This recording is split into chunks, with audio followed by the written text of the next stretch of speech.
Hey, good evening, folks. Welcome. It is 9 p.m. Central Standard Time, 10 p.m. East Coast Time, right here on Tuesday night. And good to have you here. Welcome. Happy Tuesday. This is me, Scotty Roberts. Of course, we're going to continue this little series. This is different than doing a radio show because when you do a radio show, you intro and you do all your crap and all your stuff and your ads and things like that. This, we're just doing a study and we talk a little bit and do our stuff. So I want to welcome you here and Twisted. It's good to see you and good to see some people stacking up. Susie Q, good to see you. Glad you made it. There is Becky. Good to see you as well. And Scott Dowers. Good to see you, brother. Audrey, happy birthday. Even though it's not until tomorrow, we know it's July 2nd. We keep getting all these notifications that it's your birthday. Hey, it's your birthday. Hey, it's your birthday. So Audrey, Rocky's and My Girl Friday. You do so much for us. You keep us afloat. You remember us things. And you put links in and all of that stuff. You're amazing. And thank you for being there. And happy birthday, everybody. Wish Audrey, Miss Audrey, our own Miss Audrey, happy birthday today. And so glad you're here. Melinda, glad you're here as well. And Jama, good to see you. And, I got to tell you guys something. I am, Rocky and I talk about this all the time. He's the emotional meatball. I'm the cannoli. But I got to tell you, we talk about how emotional we get. And I made the mistake of just watching a movie with my kids and finishing it just a few minutes before I ran in here. And it's one I've seen before. And it's a cartoon of all things. If you have not seen this, and I've got to recommend it, it's I'm not sure if it's Pixar or if it's Pixar Disney. If it's Disney, it's Pixar. If it's Pixar, it's Disney. It's Coco, if you have not seen it. C-O-C-O, Coco. It's about the Mexican family and the little boy, and he goes into the afterlife. And he has a day to find, and it's all about remembering your ancestors. And just really a fun movie, creatively just astounding, but a very emotional movie as well in certain parts. I mean, it's not a tearjerker. It's not like it's wrought with emotion all the throughout. It's an amazing film for an animated movie. And if you have not seen that, I highly recommend seeing that. And it ends with this beautiful song about, I think it's called My Corazon, which is heart. And he's singing about his family and his ancestors. And what's very interesting about that is I never really understood the idea of the ancestors. With all the study and research I had done, that was not what we were focusing on when I was in all my theological training and my biblical training, because it doesn't teach about remembering the ancestors. At least not in the same way. I never came out of all of that and ministry days and all of that with any understanding of what that meant until I got a little older. And it's interesting. Last summer and fall, I was out in Utah for about 5 months, and I was working with a roofing company. And, it was one of those things where I've been an artist my whole life, and it's a roller coaster. Still, after 40 years doing what I'm doing, there's times being an illustrator and a designer is a roller coaster, and you don't know how you're going to pay next month's electric bill. And so I took that job, and I thought, it'll give me a good shot in the arm. And so I was out there, and I did design work on the side while I was out there. But it was mostly Mormon, of course, out there in these neighborhoods that we serviced. And a buddy of mine and I were out there, and we decided to go to one of the local LDS churches, Latter-day Saints, because really our motivation was, my friend Pete, he was Catholic, and he says, I gotta go to church somewhere, even if it's an LDS church. For me, I could have taken it or left it. But a lot of our clients in those neighborhoods whose roofs we were building, we thought, let's go there for them. and show them that we will be part of their community while we live here. And so we went to the LDS church. And it was interesting that we became the perpetual visitors at their church. And I probably attended there 6 or 7 times over the few months that I was there. And one Sunday, they were teaching about the ancestors. And I didn't realize that this is what the Mormons believed. And I was in their classroom, and they really gave us a lot of latitude to comment, and they would ask what we thought, and we commented in front of the people. And I said, it's interesting for me. I said, I had lost my personal faith a long time ago. And I said, and I come from a very conservative Baptist fundamentalist setting. And I said, what I knew about Mormons or the Latter-day Saints, I said, could fill a thimble. And even though we took comparative religions, I didn't pay attention. I didn't care. And I said, I hope you don't mind my saying this. I said, but in some of the studies I've done, listening to everything you've been talking about just this morning about the ancestors and going to the temple and the whole ancestors thing, I said, forgive me ahead of time. I just have to tell you how I observe it. I said, it doesn't come across like a Christian religion to me at all. I said, it comes across as the old pagan religions, the ancient religions. And I was being very, what would you say, diplomatic in my wording. And a lot of the people were going, yeah, we see how you can see that. And so we got to talking, and I brought up a lot of that. And I said, this is very interesting for me. Not that I was at all drawn to join the LDS or Mormons or anything like that, but I found it very interesting that that particular denomination or religion, if you will, was something that tied into so many things I had learned about ancient religion and ancient cultures, how there was power in the ancestors and you needed, and that was part of your, if I understood it right, part of your salvation in that church setting was being part of the ancestors, joining with the ancestors. So I thought that was pretty cool, pretty interesting. Well, that's what it made me think of when I saw this little movie about this Mexican family, and the songs in it are really heartwarming, and I think you'll really enjoy it. And there I was, not 10 minutes before the show, trying to wipe tears out of my eyes because I get emotional talking about crying at movies. Here I am watching a Disney Pixar movie with my kids, a cartoon, and it brings tears because there's so much heart put into it. I latch right into the creators of these movies, the people who write these stories, who write the songs, and got the same thing. I got to tell you, we took the kids last weekend to Toy Story 4, and that was probably one of the most grown up of the Toy Story movies. So much heart, so many adult issues in that it dealt with, and it did the same thing. And so I think there's nothing wrong with that. So anyway, Audrey, good to see you. See you when you get back in. And folks, I got to let you know at 11 o'clock, which is 2 hours from now, a little less than 2 hours, on with Rocky on the Situation Room. It's just Rocky and I tonight. And we're hitting kind of this trifecta of stupid, we called it. It's going to be the trifecta of stupid. We're going to be talking about, if we stay on topic, we're going to be talking about Colin Kaepernick.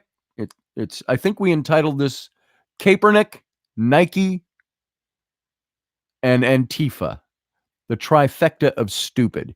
Now, there can be many trifectas. That's today's trifecta of stupid. So join us at 11 o'clock. We're going to talk about that stuff. Let's see if we even get to all three of those. But join us, enjoy it, and we'll see where it goes. So that's at 11 o'clock tonight. And Scott says that he cries every time he sees Optimus Prime die. There it is. Yeah. So, yeah, I know what you mean. And, yeah, I cry at stupid stuff. So that's your cup of shut up, says Jama. Thanks, Gina. Is that my cup of shut up? And by the way, because I've been promising it, I see that Audrey put a link in here. Or did she put the link? No, she just talked about it. Maybe she put the link up further. There's a link way back at the beginning that I put up in here about an hour ago. I finally designed what I felt was the quintessential shirt design for this little series. I like to do the shirt designs. I've got one for the reptilians up. I've got one for Senenmut from the Exodus reality. I've got one up there for the reptilians. Nephilim, I don't think I did anything in particular for the Nephilim. But now I've got one up for the David series, which is not my book. I'm just teaching this study. And go over there and take a look at the design. If you saw the design on the graphic for tonight's show, it's that design in a little different layout.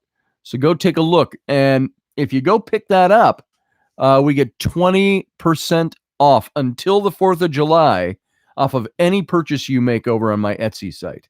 So follow the link. I put it up here at the top. Get you to the page, the Etsy page. And it's the first listing. You'll see the shirt for King David. Go take a look.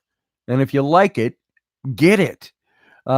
This is about the only time. I don't have a donation button or anything like that, but help me with a little bit of my research and my studies. That's the way you can do it right now. Go pick up some of the artwork I create and put on shirts and hoodies and coffee mugs and stuff like that. Go take a look. There's my ad for tonight.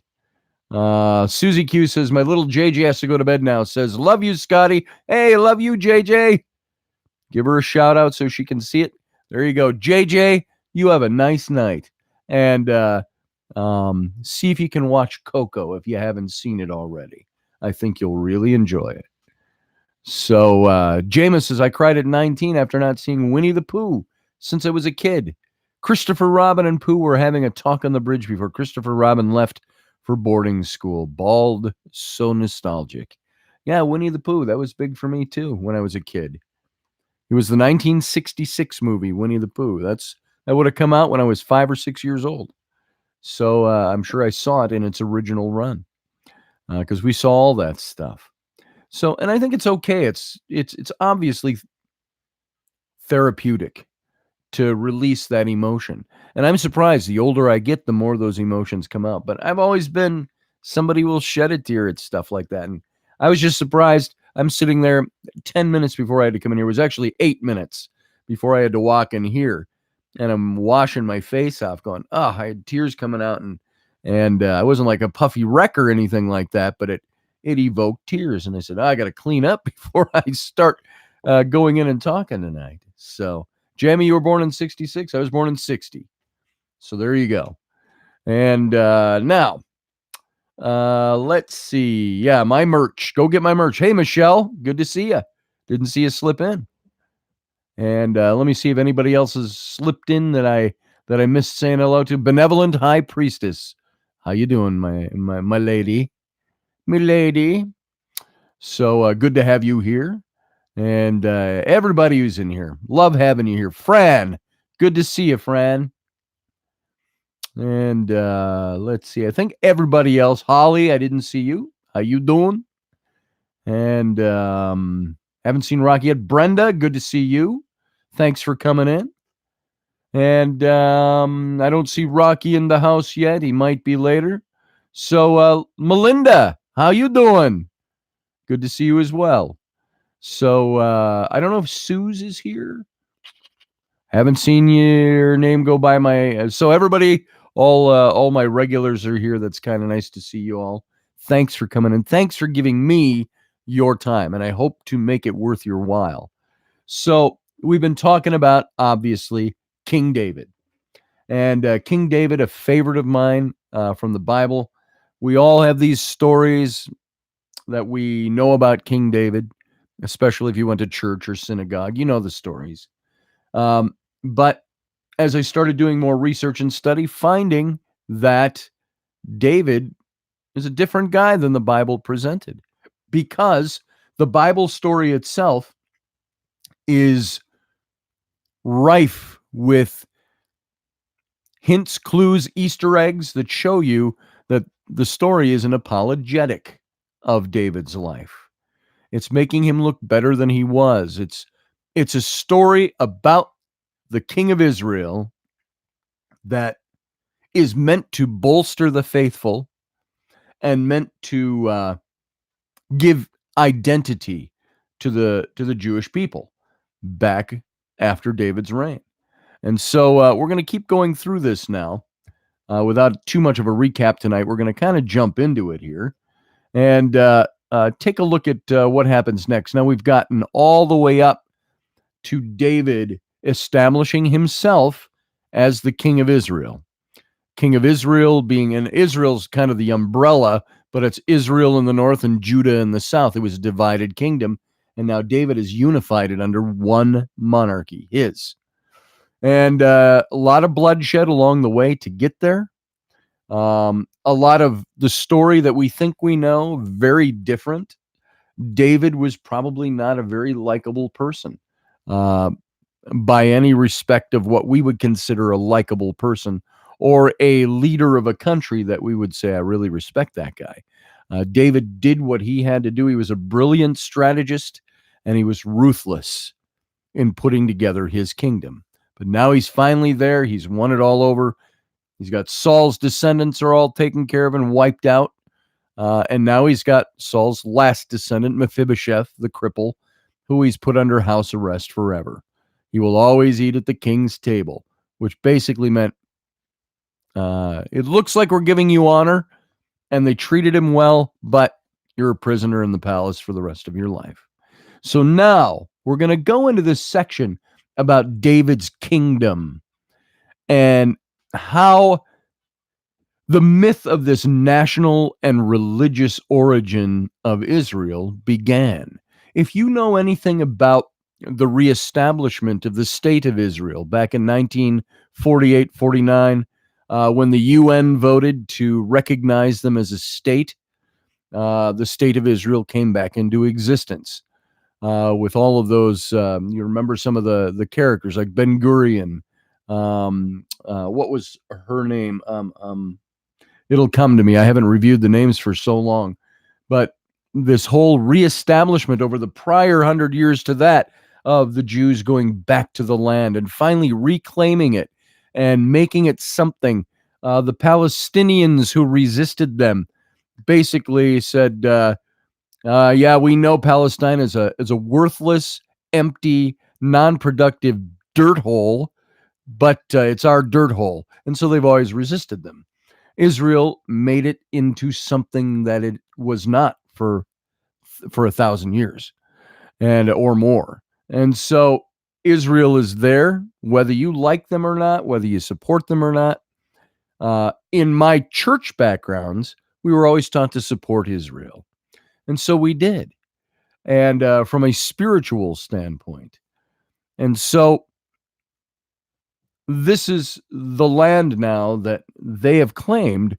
They hail back to this whole national and religious mythos, if you will, the origins of Israel. And that's how they claim what they claim.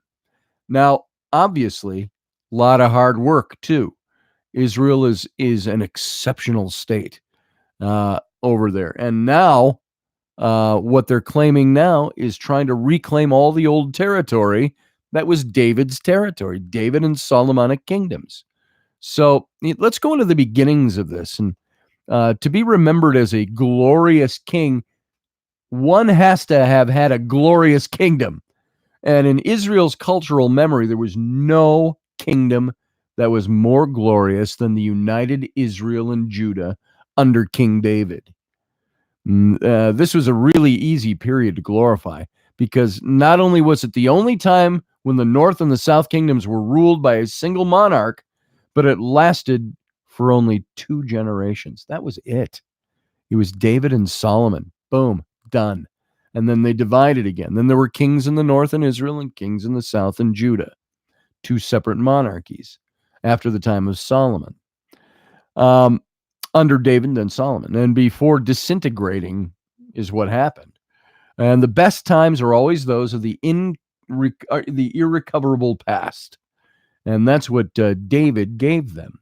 Largely because that past can be reshaped in our memories. made finer than it ever really was or could have been. That's the apologetic to his story. And David is credited with the creation of the nation of Israel. He established the eternal capital, Jerusalem, which obviously we all know still exists today, where he inaugurated the worship of Yahweh. Jehovah worship took place in Israel, in Jerusalem. And he expanded Israel's borders through the conquest of a bunch of neighboring nations, these little nations all around him. And some of this is true, some of it's false. Much of it's either exaggerated or misunderstood. It's our task to understand that David, what he actually accomplished and why he accomplished it and why it has this lasting effect to today. First of all, David established the new capital. And the new capital was very important. One of David's first acts after becoming the king of Israel was to conquer the city of Jerusalem and to establish it as his new capital. Everything that's happened so far did not take place in Jerusalem. Jerusalem was not a city of David. It was not a city of Saul. It was not a city of the judges. The Jebusites lived there. And Jerusalem was an ancient city, and in fact, an ancient capital city. The archaeological discoveries revealed that the city was probably inhabited as early as the 4th millennium BCE. And now I almost used a graphic of a architectural artist's painting of what the city of Jerusalem looked like at the time of David. And if you think in your mind's eye now, because I don't have a map in front of me, but think of the stereotypical picture of Israel or of Jerusalem today, where you have the Dome of the Rock in front of the sealed up beautiful gate which faces the Mount of Olives. And most of the pictures you see of Jerusalem nowadays, that very familiar Islamic mosque, are taken from across the valley over on the Mount of Olives. And the city spreads as far as your eye can see now behind that area. But what was David's city when he conquered it, the only city that existed, that temple was not there. It was a hilltop. And as you went down the hill to the south, you had this little city, walled city, called Mount Ophel, which David conquered. They named it the City of David. You go to Jerusalem today to visit, and you can go into the walled portion of the City of David. And it's down below where the Dome of the Rock sits now. And so it was a very small city at the time. And but it started as early as the 4th century BCE. There's references to Jerusalem in Egyptian texts from the 20th century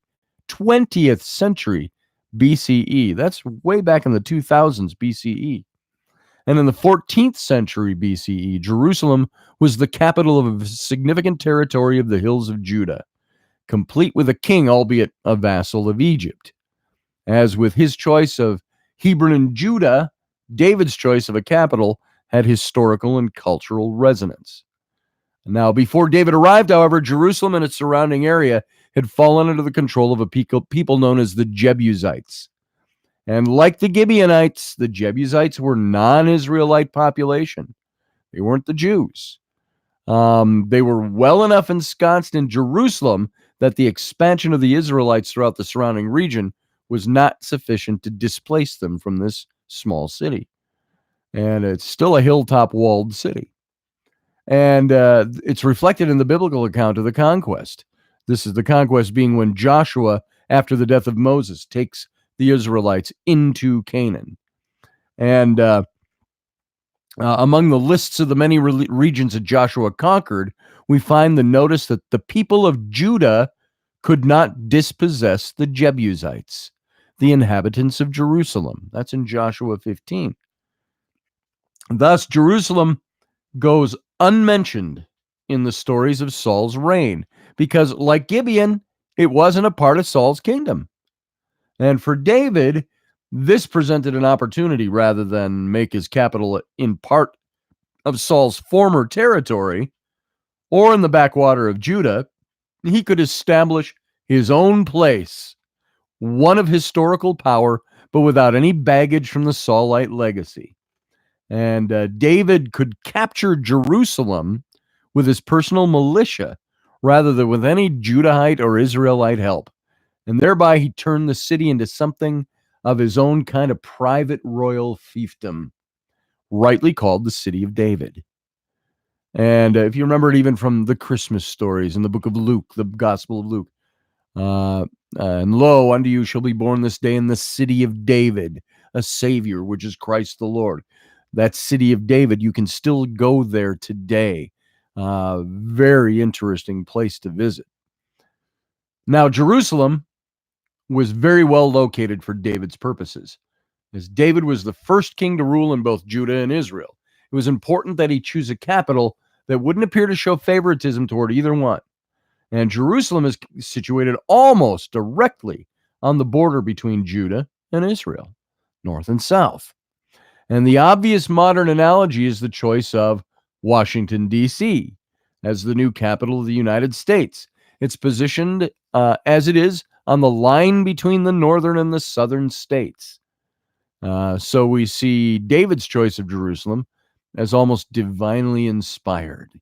Since we know that the city became the spiritual capital of the Judeo-Christian faith, the Bible, written after Jerusalem was well established as the holy city of Israel, takes the same perspective. But for David, the choice was purely tactical, a considered political move. And the actual conquest of the city itself is narrated quite briefly in the Bible, as David and his forces were strong enough to withstand the attacks of the Philistines. It's reasonable to assume that the capture of Jerusalem was a relatively straightforward affair. What's perhaps lost in the brevity of the narrative in the Bible is the way that David undid the centuries of Jerusalem's independence. We're accustomed to thinking of the Jebusites as the enemy. After all, they're frequently listed as one of the indigenous nations that the Israelites were to dispossess during the conquest, and therefore aligned with the Canaanites. Yet in reality, the Jebusites of Jerusalem had lived peaceably among the early Israelites for generations. And Jerusalem had been a proud and independent city for millennia. So it's not surprising that David should have wanted it. Hey, I want that. It's his capital. Nor that he would have taken what he wanted. But if we put ourselves in the place of the Jebusites, we might recognize just how sudden and violent an upheaval the conquest of the city actually really, truly was. It was hard to mourn a people who no longer exist, but the Jebusites, like every other ancient populace, had their own culture. They had their own history, their own narratives that had been cultivated for centuries.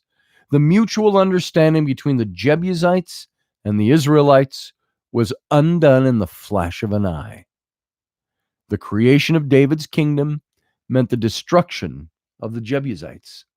In fact, the Jebusites will become a metaphor for an obliterated people. In the book of the prophet Zechariah in the Old Testament, the destruction of the Philistine cities is predicted, and of Ekron it is said, Ekron shall be like the Jebusites. David created a new nation, but in doing so, he wiped another nation clean off the map. And the Bible and its traditions that emerged from it consider this justified by the results, by the transformation of the city into Israel's glorious capital. But if it happened today, we'd call it genocide. Now, modern tourists walking around the streets of Jerusalem today, you flew over today, if you go through the old city, you can still feel the power of the ancient site. Just go to Google and look up photos of the old city in Jerusalem, and you'll get an idea of what it's like. Go look up the city of David, and you'll see what it's like. It's very interesting. John Ward, when we were doing Intrepid Radio, we talked to Eilat Matzar, whose grandfather, Benjamin Matzar, was the chief archaeologist for Israel in recent decades. And she's been doing a lot of work in the city of David. They can't excavate on what they call the Temple Mount, where the Temple of Solomon stood, the Temple of Herod stood. They can't excavate there because it's technically owned, for lack of a better word, by the Muslims. And that's where they have the Dome of the Rock. And so you can't excavate there. But as close as she can get is the city of David, which really came right up to the outskirts of what was the old Temple Mount that Solomon built. David at his palace on the high spot in the city of David. And then there was the citadel, which was down just a little bit below him. But up above his palace was just this hill going to the top of Mount Moriah, this leveled off plateau of a hilltop. And that's where they built the temple. That's where Solomon built it. So right there, if you go outside what is now the Dome of the Rock compound, you go where the Weeping Wall or the Wailing Wall is that you see in Jerusalem, the last vestiges of Herod the Great's temple. That's on the west. And if you go to the south, just turn the corner to the south, you go down, you're going down into the excavation site of David's palace, of the old citadel, and then, of course, old Jerusalem is there, the old city of David.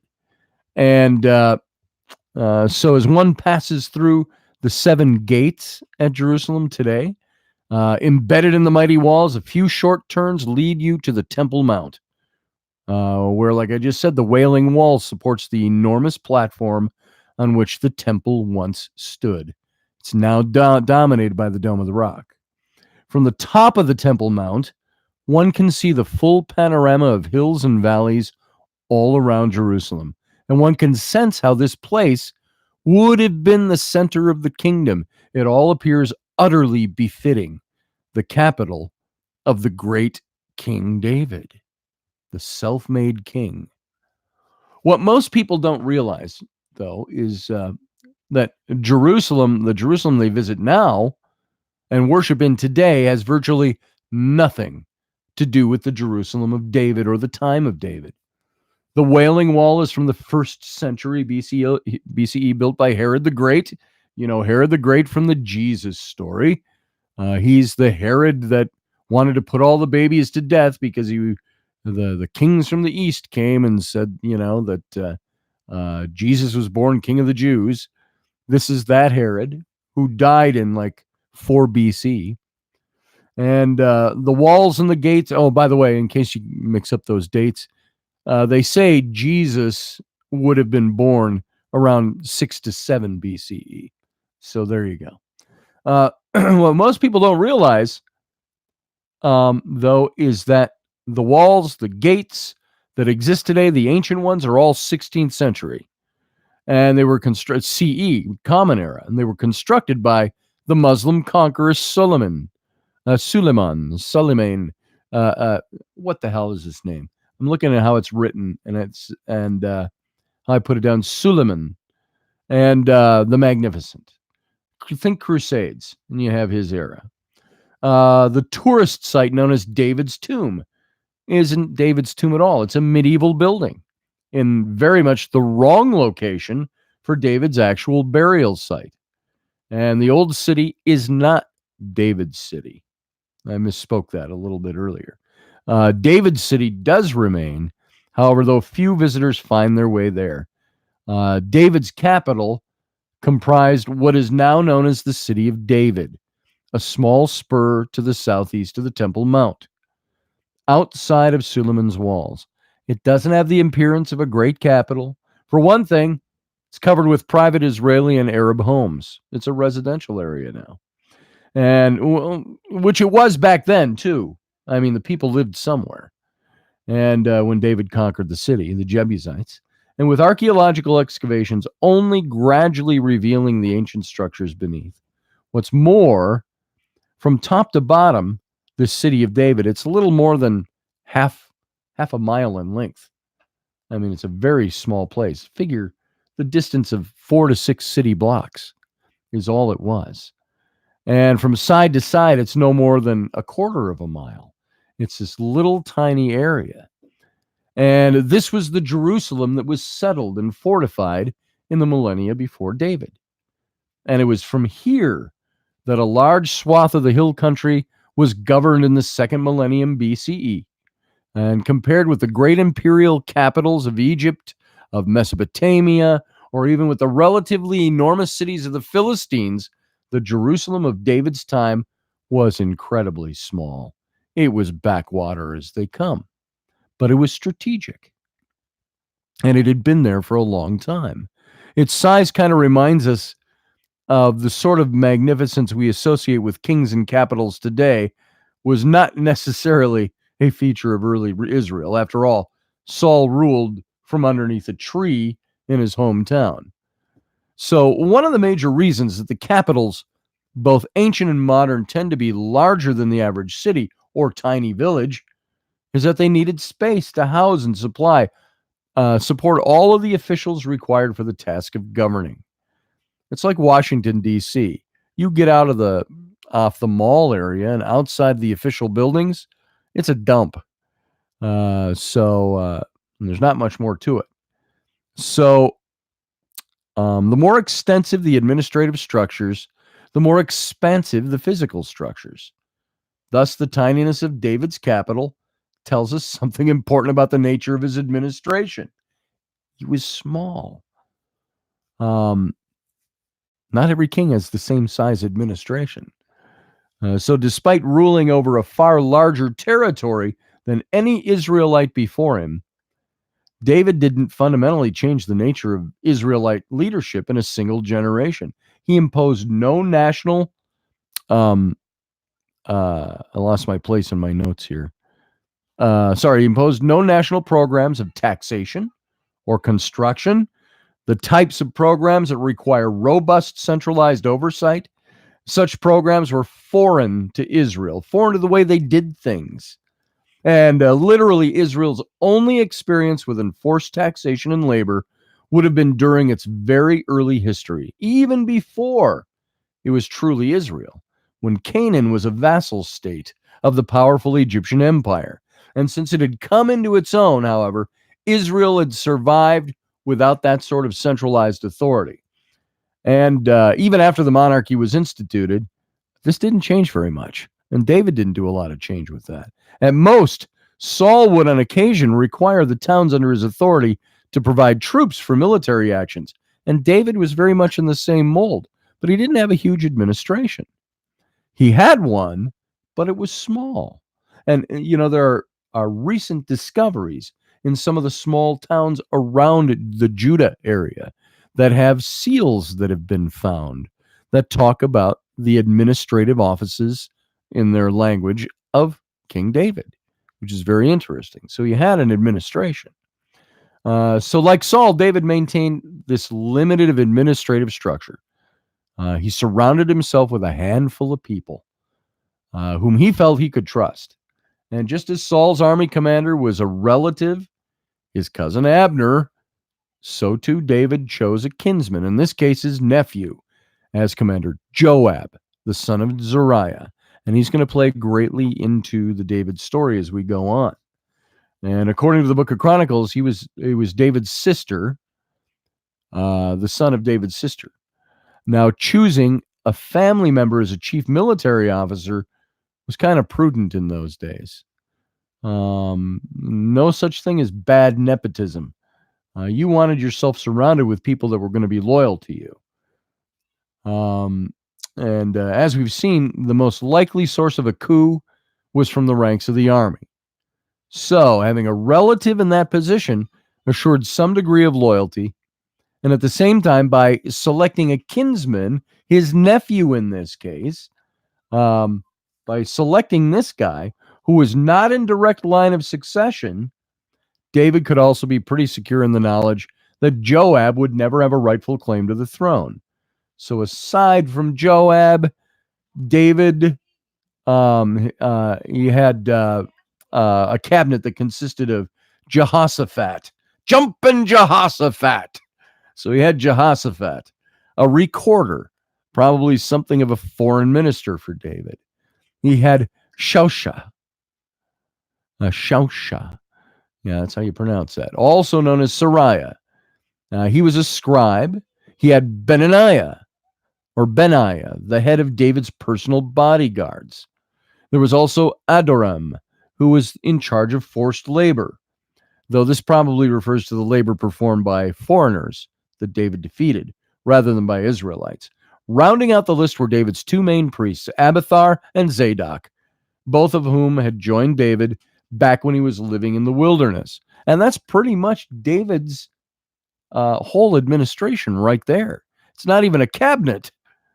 And so, as in the case of his kinsman Joab and his old supporters Abiathar and Zadok, when it came to his most important military forces, David stuck to people he knew and trusted, and who had been with him for some time. His bodyguards, known as the Cherethites and the Pelethites, were probably of Philistine origin, as their titles, derived from Greek, suggest these guys were Philistines. They were joined by 600 soldiers from Gath. So David's army had 600 men from Gath. Gath was a Philistine city.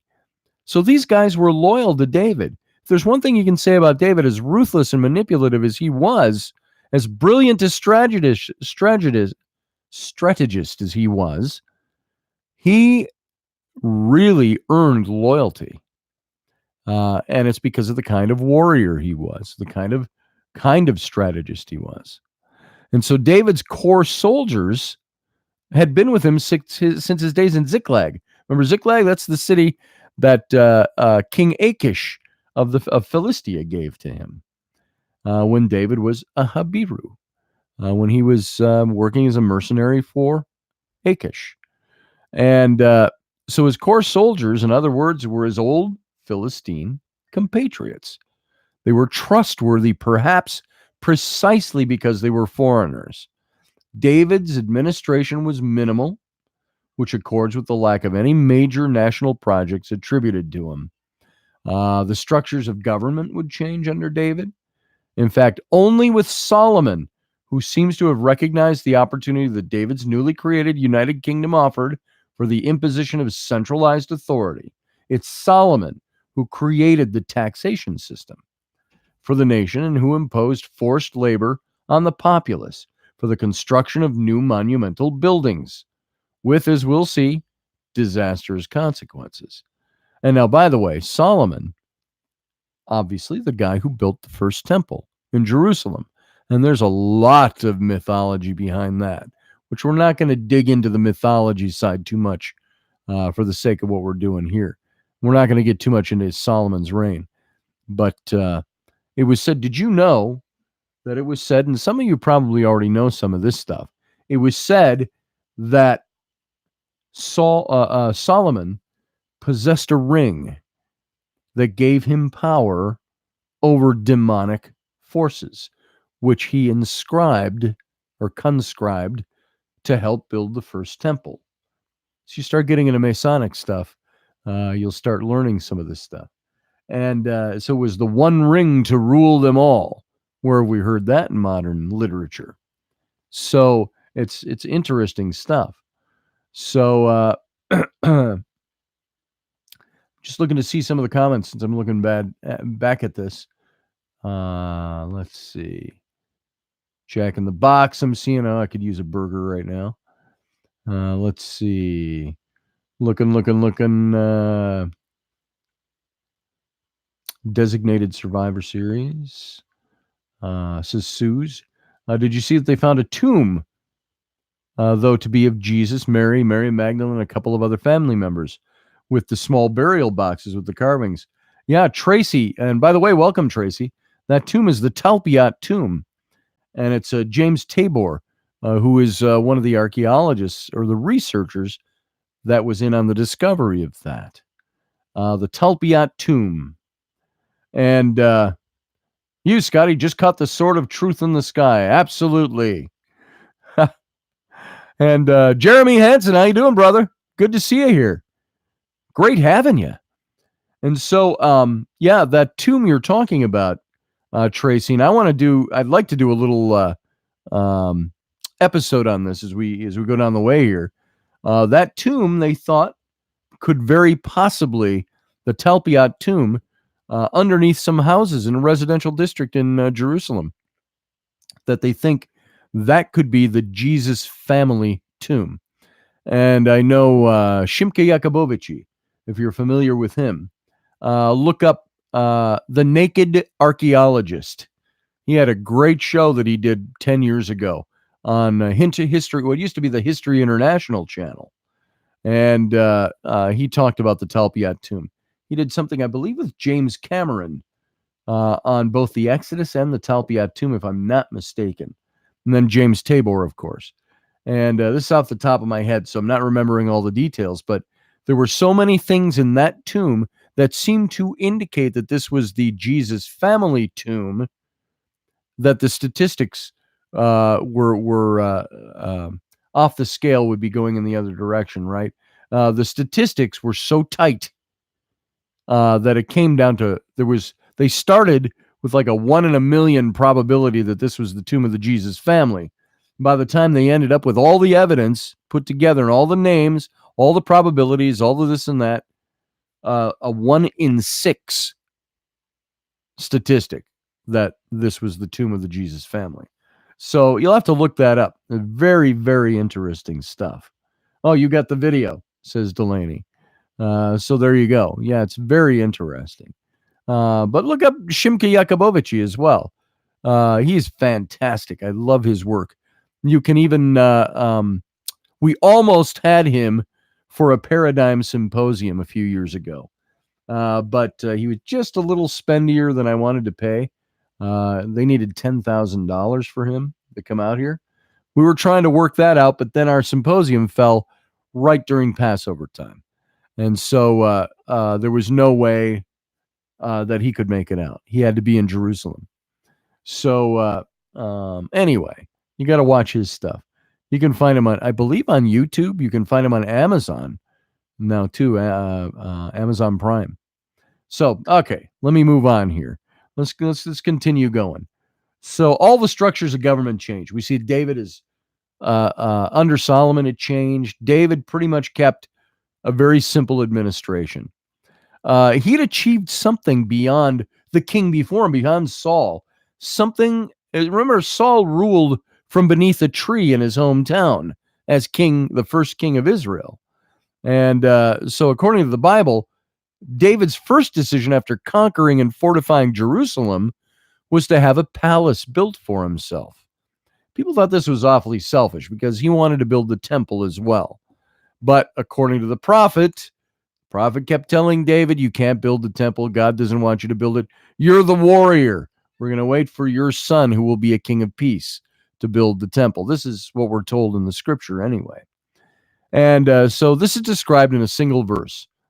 It says, King Hiram of Tyre sent envoys to David with cedar trees, carpenters, stonemasons, and they built a palace for David. That's in 2 Samuel 5.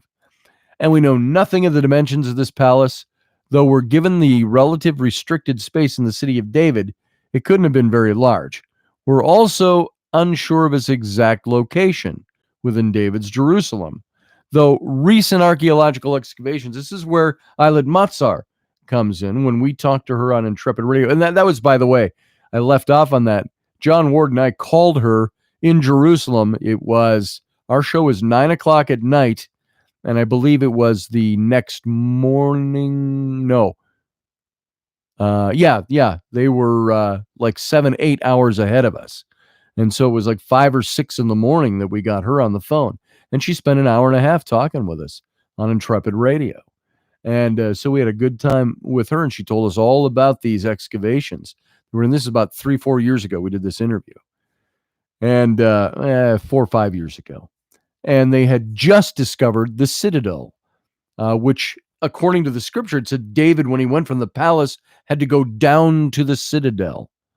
And there's not much above the ruins of the citadel until you get to the Temple Mount, what is the Dome of the Rock today. So that was just a blank hilltop back then.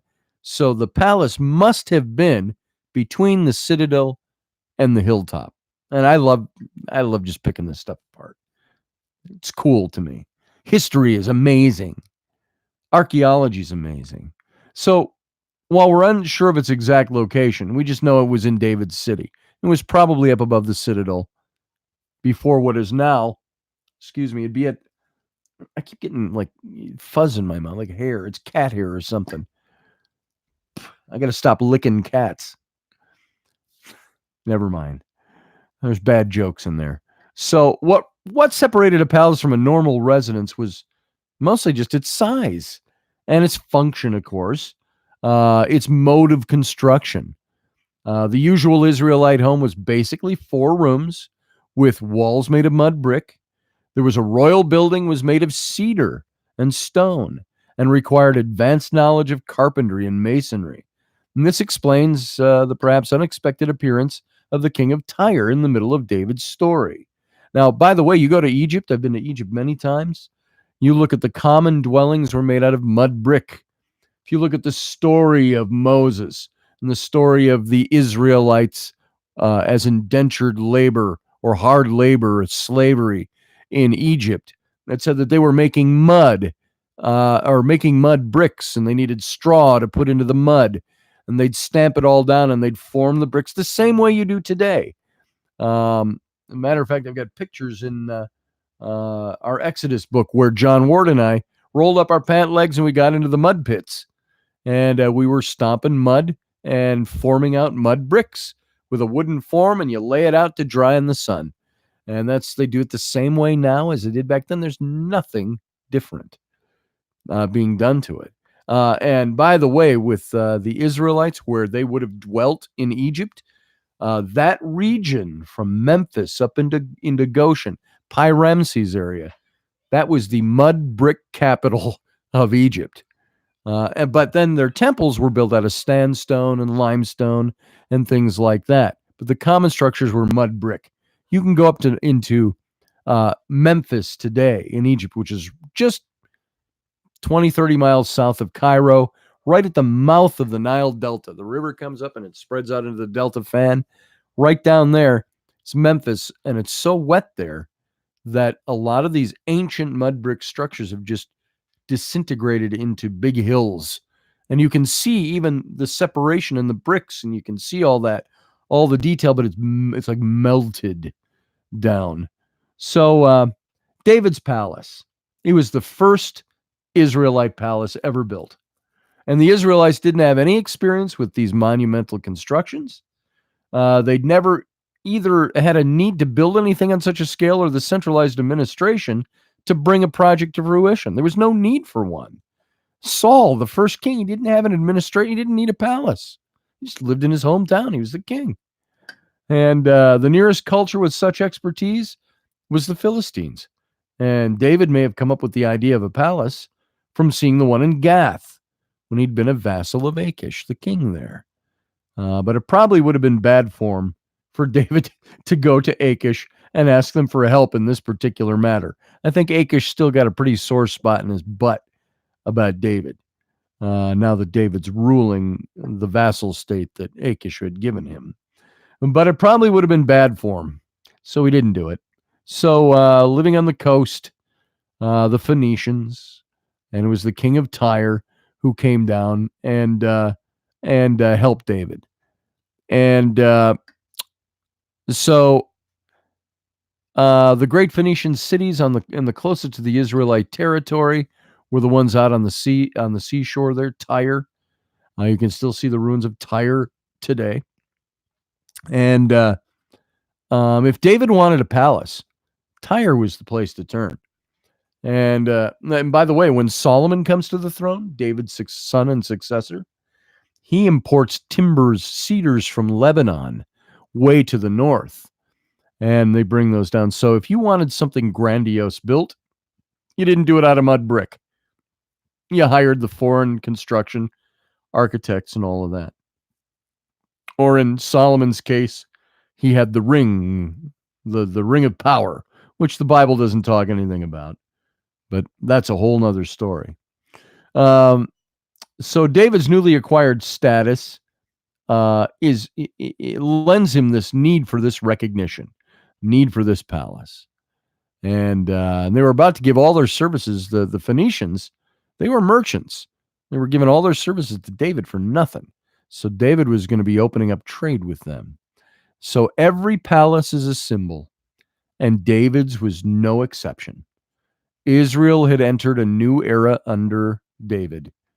He not only unified Israel in the north and Judah to the south into the first time ever united kingdom of Israel, and he did it through the force of his will, and he was aware of it. Then he was also aware he was a king that wasn't anything like Saul before him. He was accepted by the people as a military leader. He was a conqueror. He ruled by force, and his power required this physical manifestation unlike anything Israel had seen before him. And he wouldn't live as everyone else lived. His dwelling would be that of a foreigner. You get that? Saul lived in his hometown and ruled from under the tree in his front yard. And he didn't have a palace. He had a house. David, remember, building all the way up to this, David, by the time he becomes king by the imposition of his will and his might, he's not an Israelite anymore. Remember, he's the vassal king or minor king of Judah by the rule of the Philistine king Achish. And the people in Israel and Judah did not recognize David as a Judahite or an Israelite. He was now a foreigner by the time he did this, even though he was born in Bethlehem. He was a Bethlehemite. He was a Judahite. He was an Israelite by birth. And so now he's building a house that no Israelite had ever owned before. He's building a foreigner's palace. And by building himself a royal home, David announces again that he is distinct among all of Israel. Saul was merely an elevated Israelite. David is a fucking monarch. And that's what he's saying about himself when he's doing all of this. So yeah, I had a fur ball, Scott. There's something I keep getting like little fuzz balls like on the tip of my tongue. It's like, what the hell? I haven't been licking fabric or anything lately. Twisted. I'm not a big cat fan. I walked into this studio this morning and I smelled cat and I went, one of my rules about having a cat. Now, don't get me wrong. I'm not a cat guy. I'm a dog guy. I like dogs, but even dogs start to wear thin on me sometimes. Not because I'm not an animal guy. I love animals. I love nature. And I'll frolic around in nature any day of the week. My pets, however, wear on me. They're like having extra kids that are worse than kids because they have no reason. They don't understand a damn thing you're saying to them. I can look at my dog and I go, what are you doing? The dog is like, and the cat's the same way. Oh, the tone of voice is all that changes my dog's disposition. And I go, all right, whatever. The cat is supposed to be smarter than the dog. Oscar, big fat black cat. No matter how much diet we have put him on, I don't know what he eats. Sometimes we'll find out that he'll meow for his food and I'll feed him and he'll just hork down that whole bowl of food in like 2 minutes. And then I find out he's eating all the dog's food too, out in the other room. So, but the cat, I walked in here and smelled cat. I looked all over. There's no cat urine. And I'm like, I hate cats. I hate them. I hate their smell. I hate what they do. I said, when we got the cat like 6 years ago, I said, the one rule about having a cat, if I ever smell the damn cat, the cat's gone. So he must have gone in his litter box, which is out there in the hallway around the corner. And I must have just swept it in with the draft when I walked in here this morning or something. So, but anyway, cats. That's what I have to say to you talking about liking cats, Scott. You have 2 cats and the jerks steal and hide my motel train cars. Yeah. Don't they do that though? It's like, what are you doing with that? I say to the cat, who gave you that? The dog. I took my shoes off in one place this afternoon. I went to look for them. I found one of them over here, the other one over there. And the insoles are all wet because the dog had to lick the insoles. And I'm like, Who wants to lick the insoles of my shoes? I didn't wear socks in them today. Shorts on and sockless shoes. You know what that's like, folks. Even with the best of us who don't stink very much. So, yeah, they're worse than kids, Susie. Anyway, I was going to take a look at what's going on in here before I move on. It's now 10 o'clock. We won't go for much more than a half an hour more. I want to give you guys a break and me a break before we do the Situation Room tonight. Let's see. I saw Jeremy there. That's where you came in. Good to see you, by the way, again, Jeremy. Let's see. Century has a hairball. Yeah, has a hairball remedy support by Sulu. Scotty guaranteed to make you say, oh my. All right, well, that's good to know. Let's see. Wait until you step out on the hairball in the middle of the night barefoot. I've done that. I've done it. I don't like it. What was in the voice? That was in the voice of whatever on Star Trek. Not sure what that was. People throw their unwanted cats and dogs in front of my farm. Oh, that's nice, Jeremy. Maybe take a little road trip and deposit Oscar. Find a big, fat black cat. Moves like a bolt of lightning. He's doing something he's not supposed to be doing. I go, hey! And he's gone. It's like he was invisible. It's like, how do you move that fast, fatso? And he eats like a fat kid. I'm sorry. No offense to anybody out there. My cat is like a fat kid. You feed him, and 20 minutes later, he's begging for more food. Feed me. I'm so hungry. And then you give him food, and he's like, oh, food. Just, he's a fat kid in a candy store. So, anyway. I love having you here, Jeremy. Thank you. So poor Oscar. Yeah, poor Oscar. Poor Oscar. Not. All right, let's move on. I want to. There's lots of stuff. Now here we're getting into. I don't want any of this to feel sloggy for you as we're going through the information. To me, this is all putting together all these facts are what gives us that picture of who David really was.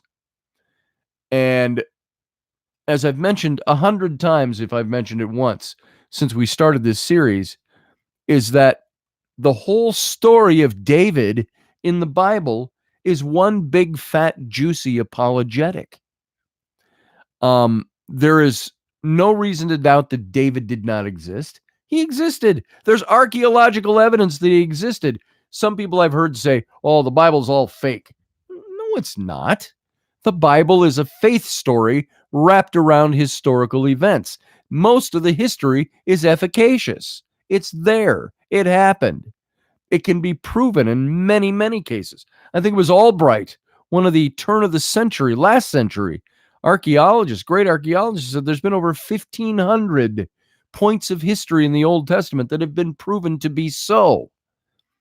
Biblical archaeology raised up in the last 2 centuries because they wanted to know things. And so I got to share this with you. And I've shared it once before, probably in the reading of one of the books, just because to me, this is important if you want to understand any of this stuff at all. If the Bible and biblical history and unindoctrinating yourself or any of that has no meaning to you, you're not going to enjoy this stuff. It's going to be, it's sound, it's filler.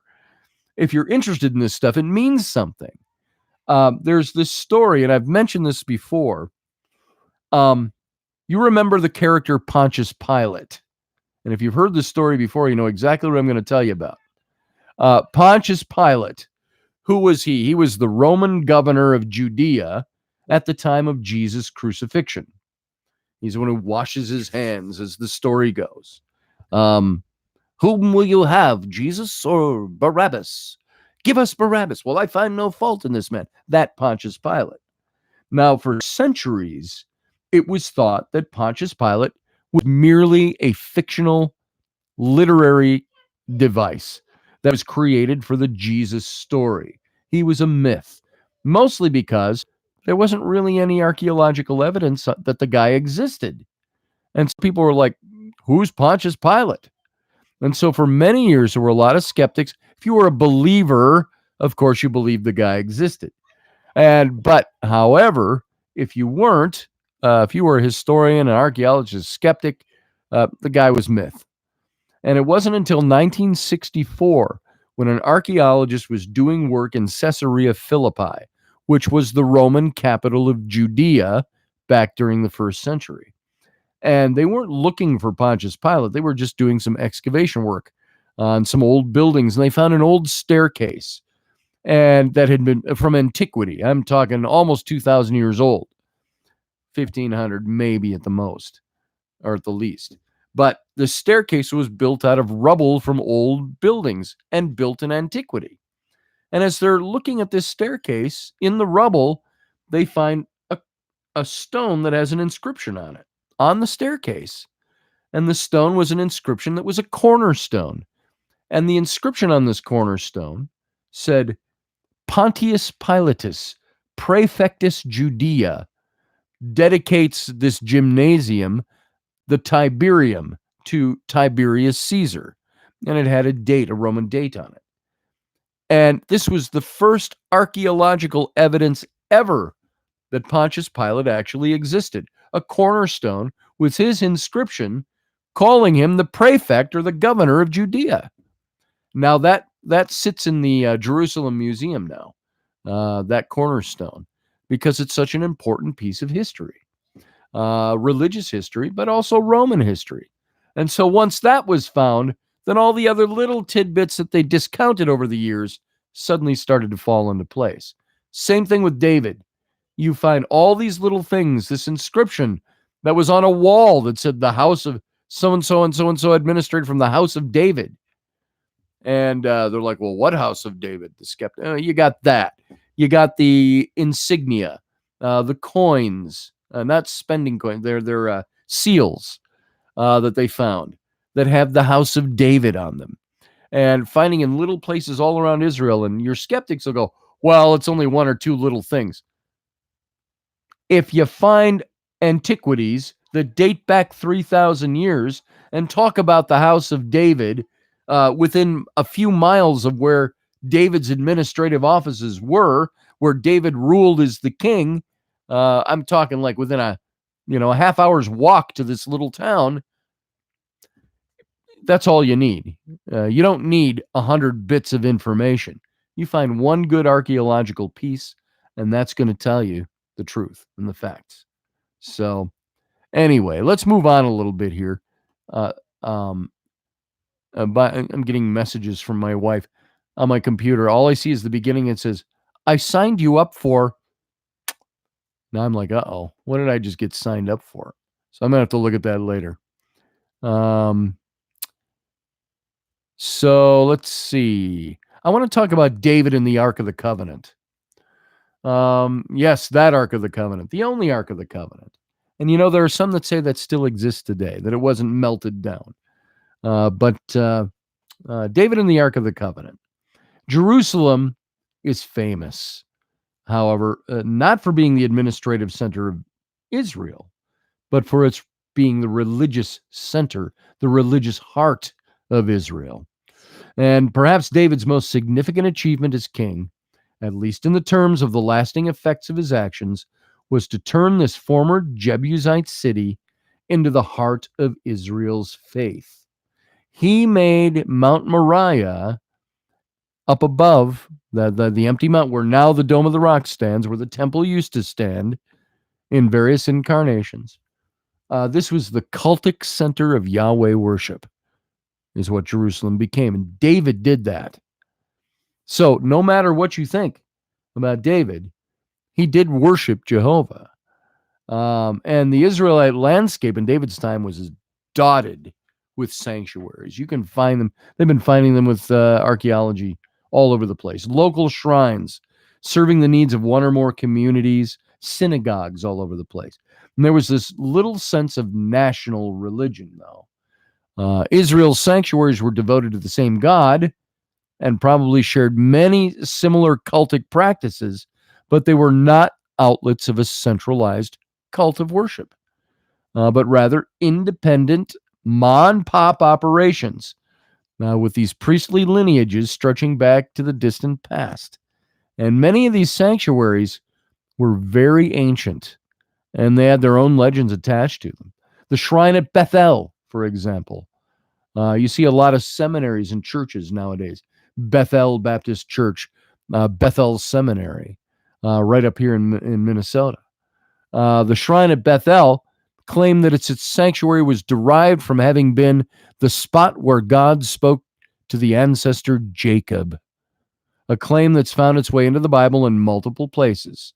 And where Jacob had the dream of the ladder going up into heaven, Jacob's ladder, where Jacob wrestled with God. And God won, and Jacob was overtaking God. The Spirit of the Lord came to him at night. And the Spirit of the Lord is just it's not a Christophany, as it was called, a physical manifestation of God. When you see it in prophetic terms or biblical terms, spiritual terms. And it said that God was, that Jacob like had him in a headlock. And it's against you, God, he's winning. And it says God put his hand to the inside of Jacob's thigh and put his hip out of joint. And Jacob crumples to the ground and God takes off. He vanishes. Boom, gone. Pff, I win. Well, that's all, by the way, that's all word pictures. That's all vernacular. Put his hand to the inside of his thigh and put his hip out of joint basically means God either kicked him in the nuts or grabbed his nutsack and squeezed till the life almost came out of Jacob and he dropped to the ground. That's a euphemism for basically for kicking him in the nuts. And say he put his hip out of joint. Yeah, I'll bet he did. I don't think I'd want to have a God kicking me in the nuts. So anyway, back on track.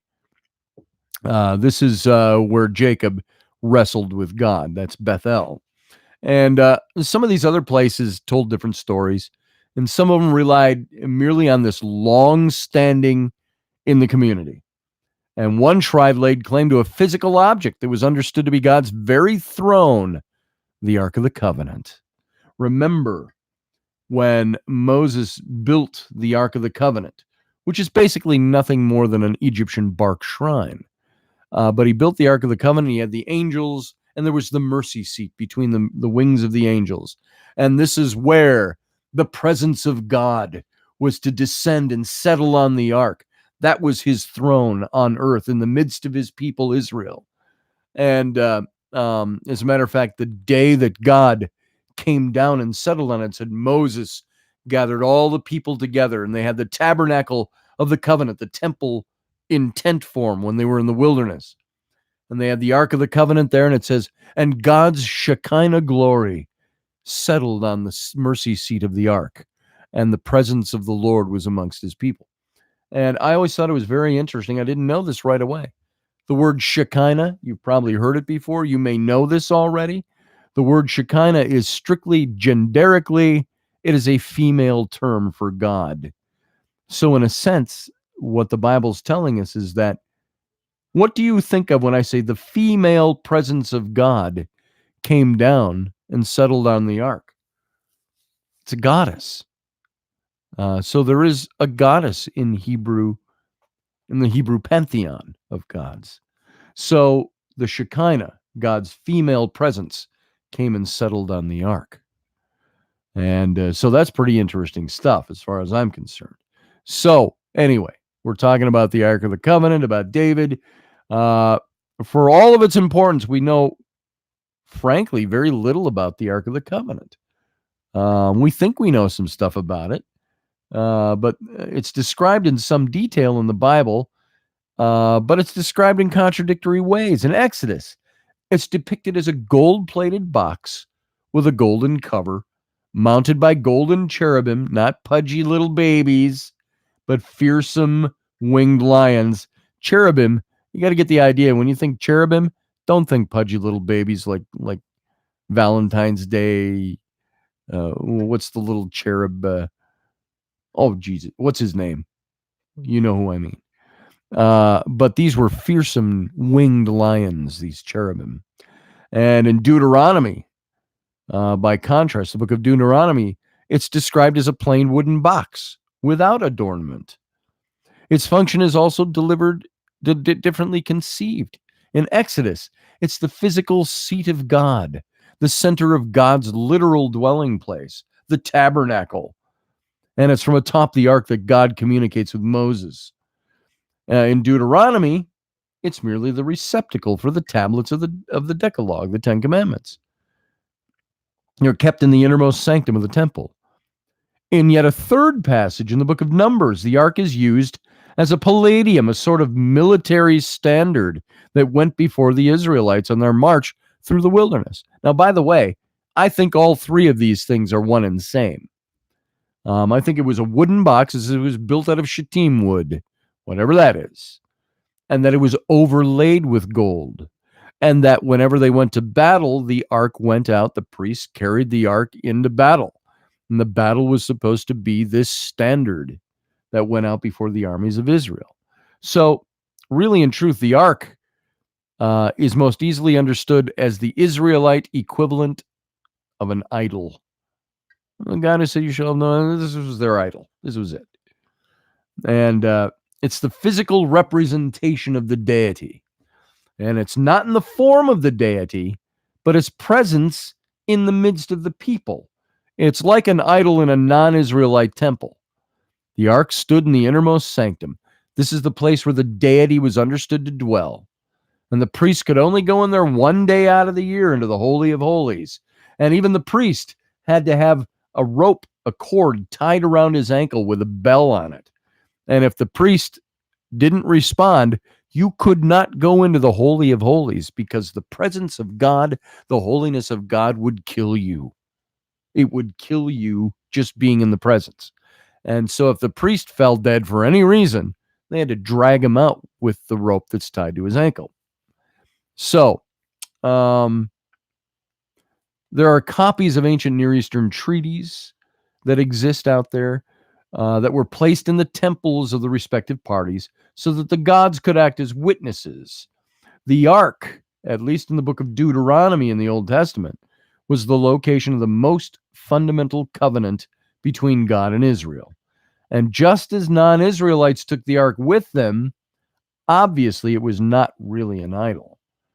It was not worshipped as if it were God himself, but in its function, it was the symbolic equivalent. And so the ark belonged originally in the sanctuary at Shiloh. This is where it was kept. Because remember, they built this during the Exodus, which was 450 years earlier. So this is an old box overlaid with gold. It's kept at Shiloh in a sanctuary. And it's a major cultic site in the hills of Ephraim in Israel. And it's likely that the presence of the ark there played a significant role in the importance of Shiloh's sanctuary. Obviously, duh. It's investing it with all this special sanctity, and probably making it a center for pilgrimages. And in the book of Joshua, Shiloh is where the Israelites assembled to apportion the newly conquered promised land out to all the different tribes of Israel. And it's to Shiloh that Elkanah and his wife Hannah went annually to offer sacrifices, where Hannah prayed for a son, and where Samuel spent his youth and received his call from God.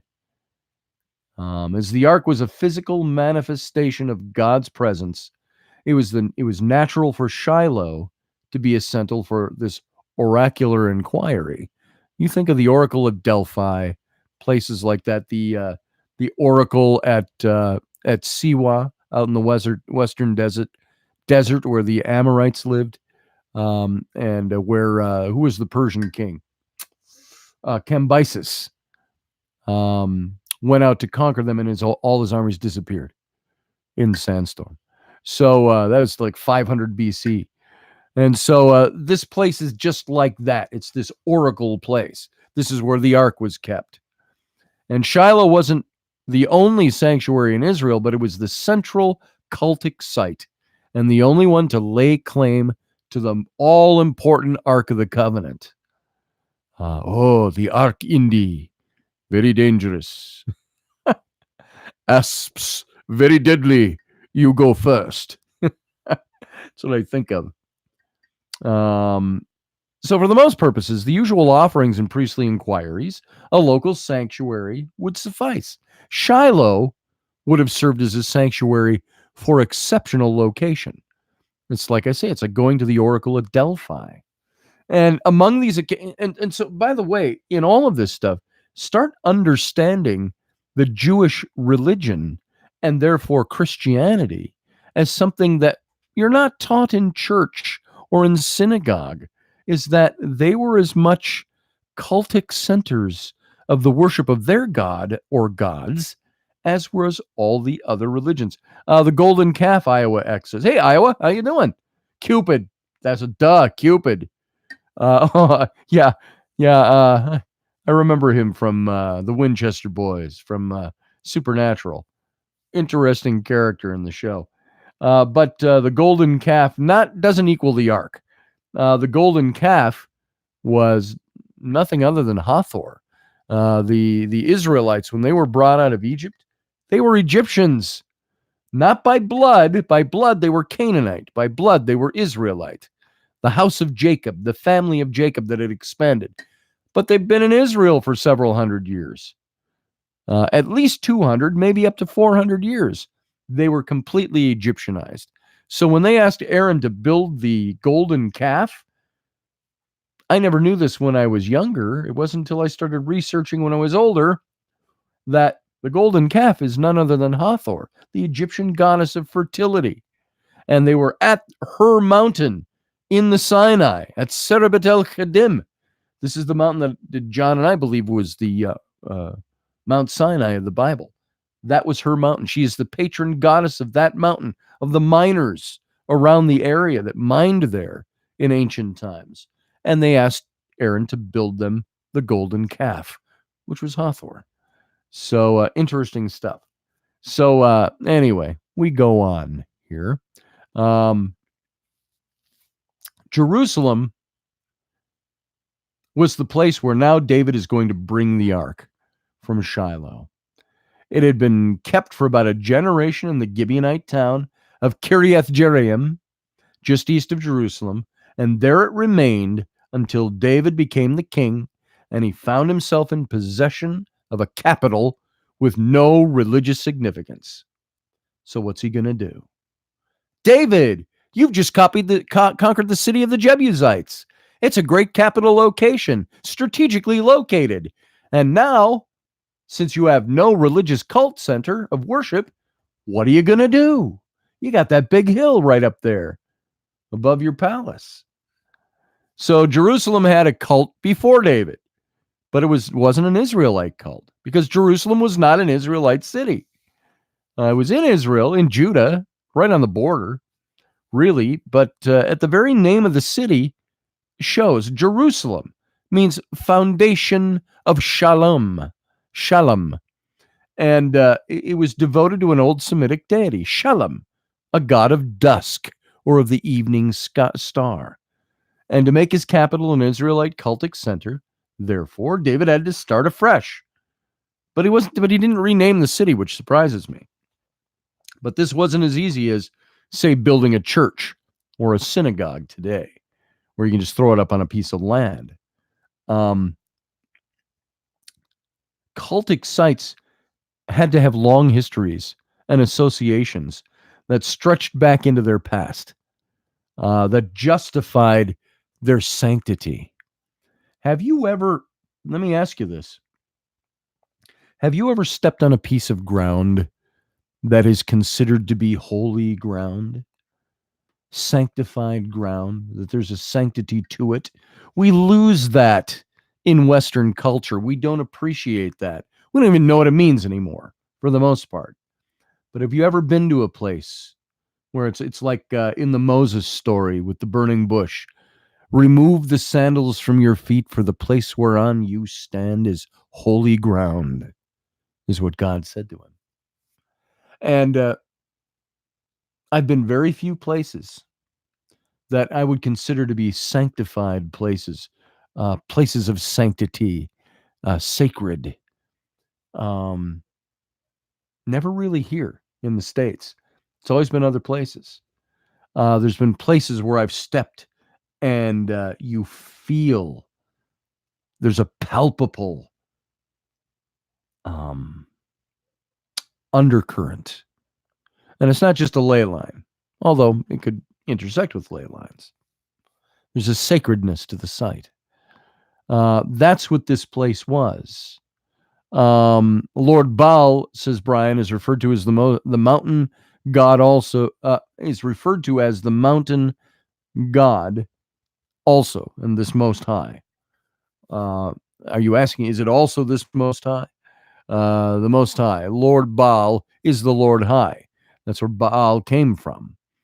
And that's why there was so much conflict in Israel over the whole monarchy to the divided monarchy. They were constantly fighting with the priests of Baal or Baal.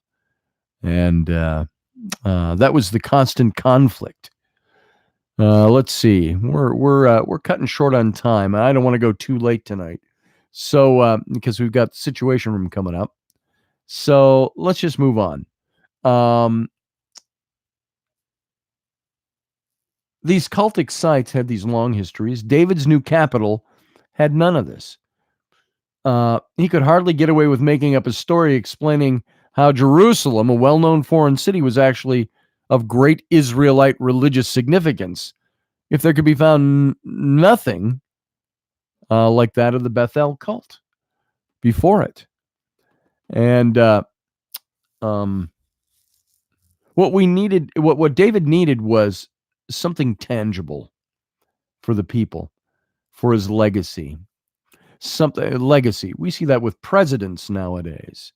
Imagine these Middle Eastern monarchs. He needed something tangible. It was something that everyone would recognize as marking God's presence, and the ark was just a few kilometers away from, I don't know why I'm talking in kilometers. It was a couple of miles away. And sitting in this sanctuary in Kiliath, whatever, the unpronounceable word that I just said 10 minutes ago. So as with so many other parts of the David story, when we read it in retrospect, we take for granted that the ark should have been brought to Jerusalem. But as with so much else, this hardly would have been obvious to an Israelite in David's time. We think of that now, and we go, oh, you should have the Ark of the Covenant there, place of worship. But at David's time, they didn't think that way. If the ark was not to remain at Kiriath Jearim, there it is, its rightful place would have been at Shiloh. And it's its traditional home, or at very least at another established Israelite sanctuary. There were places that were considered sacred ground. Jerusalem was not one of them, especially since it wasn't their ground until David just conquered it. So the ark didn't get to Jerusalem of its own accord. David took it, just like he did everything else. He went and took it. And he said, you know what? I want the center of Yahweh worship to be Jerusalem. We need to make this at my capital. He went and got the ark. Boom, mine, taking it. And according to even the biblical account, before going to Kiriath Jearim, David assembled all the picked men of Israel, 30,000 strong, it says.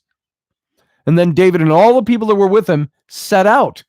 This is in 2 Samuel 6. The biblical authors may want us to understand this as a show of honor or as of a sign to the ark's role in military affairs. But in practical terms, the effect of David and his entire army descending on the town where the ark was held would have been one of implicit, if not explicit, threat. You don't take an army of 30,000 people to go transfer a religious relic. He took 30,000 men with him. And as we've seen, David always took what he wanted whenever he wanted. He had a plan. He was brilliant in this, albeit ruthless. And what he wanted now was the most important religious emblem in all of Israel, and he had more than enough men to ensure that he got it. And you go to a little town like Shiloh or Kiriath Jearim, you know what?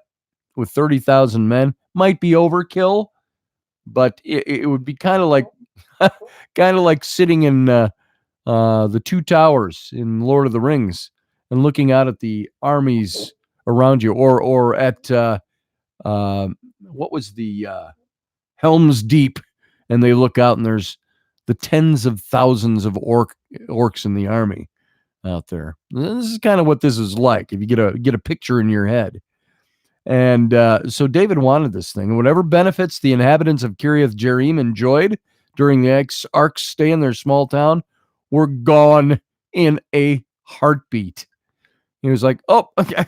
David and 30,000 men came and they got the Ark last night. No more Ark. And so the prestige that little village had, gone. And whatever ancient rights Shiloh may have had to the Ark were ignored. And as with so many other things, the changes that David made to the long-established fabric of Israel's society were unilateral and abrupt. David did what David wanted to do. And the biblical story of the Ark's journey from Kiriath Jearim to Jerusalem describes quite reasonably how it was loaded onto a cart and conveyed by oxen, accompanied by music and dancing. And where it turns unlikely is in the moment when a man named Uzzah. Do you remember this story about Uzzah? I remember hearing the pastor of our church preach a message on this on a Sunday morning and calling it doing the right thing the wrong way. And so there is Uzzah. The Ark was on this ox cart and it tipped when they hit a rut in the road. Uzzah reached for the Ark to steady it, and he was struck down by God on the spot. Zap, gone. He was trying to keep the Ark from being damaged, and probably subconsciously went, whoa, whoa, Betsy, zap, gone, according to the biblical story. Now, this episode is nothing more than an etiology for a place named Perez Uzzah. And the breach of Uzzah, it's called, has no historical significance. It does, however, speak to this well-established Israelite tradition that the Ark was so holy that it was, in fact, dangerous. You couldn't touch it. And this little spot, this geographical site of Perez Uzzah, the breach of Uzzah, was named so just to get across the point. You know, it was at this. It's like seeing Robin Hood's Well in England. There's no town there, no nothing. And they say Robin Hood and his men went to that well and probably drew water out of it because of its location along the King's Highway. But there's no proof of that. It's a name place to associate the legend. Same here. This tradition explains why it wasn't immediately taken to Jerusalem, but it stayed for 3 months in the house of Obed-Edom. In the biblical narrative, David commanded that the Ark be kept there after witnessing the death of Uzzah. In reality, though, it seems more likely that David wanted to ensure that the tradition of the Ark's inherent danger was not one that he needed to fear. And Obed-Edom was essentially a guinea pig. How would you like to be the king's guinea pig? We're going to leave this very dangerous Ark in your presence for a few weeks. We just want to see what it does. Go ahead and touch it to see what it does. So we'll stand back here and watch. And one can imagine that the poor man was terrified of his responsibility. Though it turned out that he had nothing to fear when it was clear that Obed-Edom had experienced no adversity because of the presence of the Ark in his home. It continued its delayed procession into the city of David. And the final leg of the Ark's journey was accompanied by this grandiose ceremony. After every 6 steps in the procession, David sacrificed an ox and a ram. It was a tough day to be livestock in Jerusalem. Every 6 feet or 6 steps, maybe every 12 feet, sacrificed an ox and a ram. And the symbolism of this ritual wouldn't have been lost on any observer who was there when this was taking place. On the one hand, David was positioning himself as a priest because he was conducting the sacrifice, which was really not his job. He was taking on the cultic role of the sacrificial officiant. And he was making it clear that the ark was now a royal object. It became a thing of state, not just a religious thing.